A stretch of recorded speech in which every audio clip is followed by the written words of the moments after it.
اس کے اندر ایک اہم بات یہ بھی ہے کہ اپنے آپ کو انسان اس وقت زیادہ بہتر مومن بنا سکتا ہے جب وہ قرآن سے اپنی انسیت کا اضافہ کرے اس رمضان میں.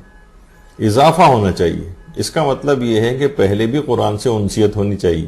ہمارے ہاں یہ ہے کہ قرآن صرف رمضان کے مہینے میں کچھ نکلتا ہے ورنہ پورا سال اس کے اوپر گرد جمی رہتی ہے معاذ اللہ. تو قرآن سے انسیت میں اضافہ ہونا چاہیے. زندگی میں ایک تبدیلی آنی چاہیے. قرآن سے ارتباط آپ کا بڑھنا چاہیے. ورنہ ایسا کون سا مومن ہے کہ جو بہتر بننے کی کوشش کر رہا ہے اور اس کی قرآن سے انسیت میں اضافہ نہیں ہو رہا ہے. تلاوت قرآن کی کثرت ہونی چاہیے. روزانہ قرآن کی تلاوت. اب کتنی قرآن کی تلاوت کرے؟ یعنی مثلا اگر آپ اس سے پہلے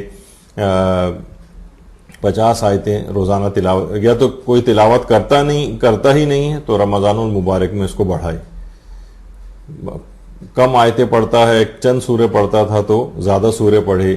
پاؤ بھر قرآن پڑھتا تھا تو آدھا پڑھنے لگے پارا، اور آدھا پڑھتا تھا تو اور بڑھا دے. اگر پورا ایک پارا روزانہ اگر پڑھے تو بہت ہی اچھا ہے، کیونکہ یہ پورا مہینہ تاکہ ماہ رمضان المبارک کا کم سے کم اس کا ایک حق یہ ہے کہ کم سے کم ایک قرآن تو کم سے کم اس میں ختم ہو جانا چاہیے. اور تفکر، اور بہت سے لوگ کہتے ہیں کہ بھئی اتنا زیادہ آپ کو کرنے کی کیا ضرورت ہے کہ اتنی زیادہ لوگ اس کو تلاوت اتنی زیادہ کریں. چند آیات بھی اگر تفکر کے ساتھ پڑھ لیں اور تدبر کے ساتھ پڑھ لیں اور اس پر عمل کا ارادہ ہو تو وہ بھی بہت کافی ہے. دیکھیے یہ رمضان المبارک کی حد تک یہ اتنی صحیح بات نہیں ہے. یہ اس میں کوئی شک نہیں ہے کہ قرآن جتنا بھی تفکر، تدبر اور عمل کے لیے پڑھا جائے اس کا ثواب بڑھتا چلا جائے گا. لیکن امام خمینی بھی یہ فرماتے تھے کہ اس کی جو تلاوت ہے وہ بھی، اس کی کثرت بھی مطلوب ہے.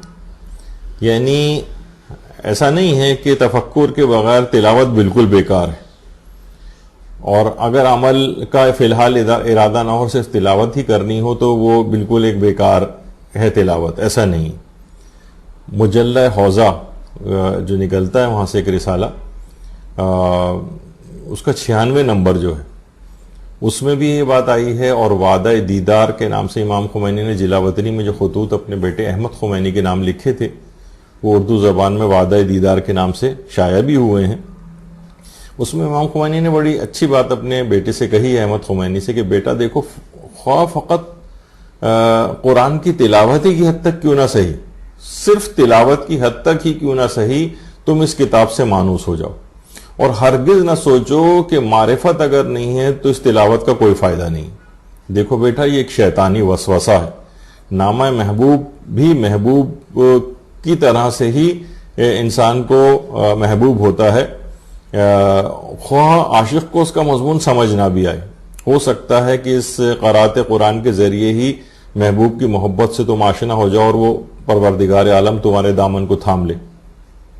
تو امام خمینی اس متعلق بہت زیادہ کنسرن تھے، اور دیگر علماء بھی یہ بات ارشاد فرماتے ہیں کہ رمضان المبارک میں تلاوت قرآن کی کثرت بھی مطلوب ہے. خواہ فی الحال اتنا آپ تفکر نہ بھی کر سکیں، اتنا تدبر نہ بھی کر سکیں، عمل کا اس لحاظ سے جس طریقے سے ارادہ ہوتا ہے، ارادہ تو ہر شخص کا ہے کہ اس قرآن پر عمل کرے گا، لیکن فی الحال اس طرف اگر اتنی توجہ نہیں بھی ہے تب بھی رمضان المبارک میں تلاوت قرآن کی خود کثرت بھی مطلوب ہے. اچھا، اب دیکھیے امام خمینی اس قدر تلاوت کرتے تھے کہ جب آپ نجف میں تھے تو رمضان میں ہر روز 10 پارے پڑھتے تھے. یعنی گویا ہر 3 دن میں ایک قرآن ختم ہو جایا کرتا تھا. بعض لوگ بڑے خوش ہوتے تھے کہ انہوں نے رمضان میں 2 مرتبہ قرآن ختم کیا، لیکن بعد میں انہیں پتہ چلتا تھا کہ امام خمینی نے تو 10-11 مرتبہ قرآن ختم کیا ہے. تو اس قدر کثرت کے ساتھ تلاوت ہوتی تھی.